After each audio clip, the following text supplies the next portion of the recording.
Hello, we are Red Planet Robotics, and we're really excited to be the first Virginia Tech team to enter the University Rover Challenge. Our 12 team members are situated across 4 different sub-teams: the mechanical team, the electrical team, the software team, and the science team. We're super proud of what we've done, and we're really excited to show it off. Here we go. For our arm, we focused on a simple, lightweight design. To achieve our lightweight design, we used carbon fiber tubes for the majority of the structure. For actuation, we're using linear actuators for the main parts of the arm and dynamixels for wrists so we have continuous rotation. Our end effector uses a simple clamp with a 3D printed compliant insert for maximum gripping of odd-shaped objects. For our wheels, we went with a NASA-inspired design. We use a super elastic nickel titanium alloy that can go up to 10% strain without plastic deformation. This gives us a durable yet compliant wheel. For grip, on the exterior of the wheel we have chainmail, which also gives us some structure. We were inspired by a novel Swiss design for our suspension. The design allows for the ability to traverse large obstacles while maintaining maximum ground contact. The suspension consists of 2 parallel bogies on either side of the chassis with a spring-loaded 4-bar linkage in the front, and the rear suspension is fixed to the chassis. Our main power system can be divided up into 2 main elements: the battery packs and the battery management system. For our packs, we decided to use LG MJ1 18650 cells held together with Brusen caps. Our packs are being monitored by an Orion Junior battery management system.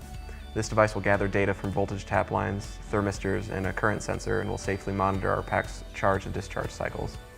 It will also communicate a plethora of battery data to our central computer via CAN bus.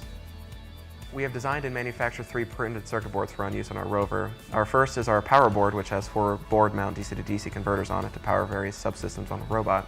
The second is our motherboard, which serves as a hat to a Raspberry Pi 3. This board is in charge of basic rover health.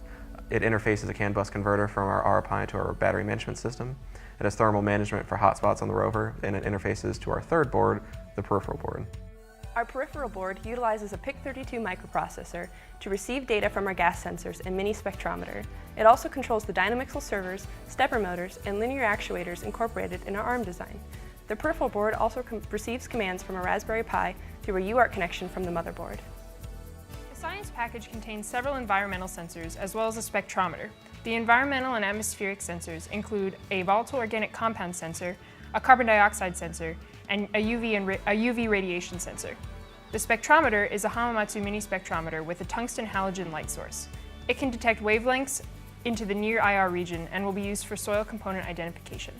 As far as off-rover analysis, a gram stain will be performed to find biological evidence, and XRF or X-ray fluorescence spectroscopy will be used to analyze rock compositions more thoroughly. For our sensors, we're using a GPS, IMU, and stereo camera. These will let us tell where we are in the field, gain state information of our rover, and detect obstacles that are in our way. To integrate all this together, we have chosen to use ROS and OpenCV. This allows us to utilize already written and tested software to use the information from our GPS and IMU and put it into an extended Kalman filter, and be able to control actuators and motors simply. We are using OpenCV during the Autonomy Challenge to be able to track tennis balls to reach our goal.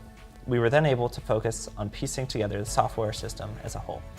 For the base station, it is running Ubuntu and uses ROS to display the information coming back from the rover. It displays video feed, rover location on an offline map server, and state information to help operate the rover effectively. We also wrote a custom graphical user interface which displays the current state of our ROS nodes, allowing for quick and easy debugging. We have already tested our software on an existing robot platform. This allowed the team to be able to work in parallel with mechanical development and verify our controller and communication system operated correctly. Coming into this competition, we realized that communications is one of the most important aspects of our design. We spent a large portion of our research looking into different communication systems and decided to test a 5.8 and a 900 MHz ubiquity system. After testing, we realized the 900 MHz system outperformed the 5.8 in both range and reliability.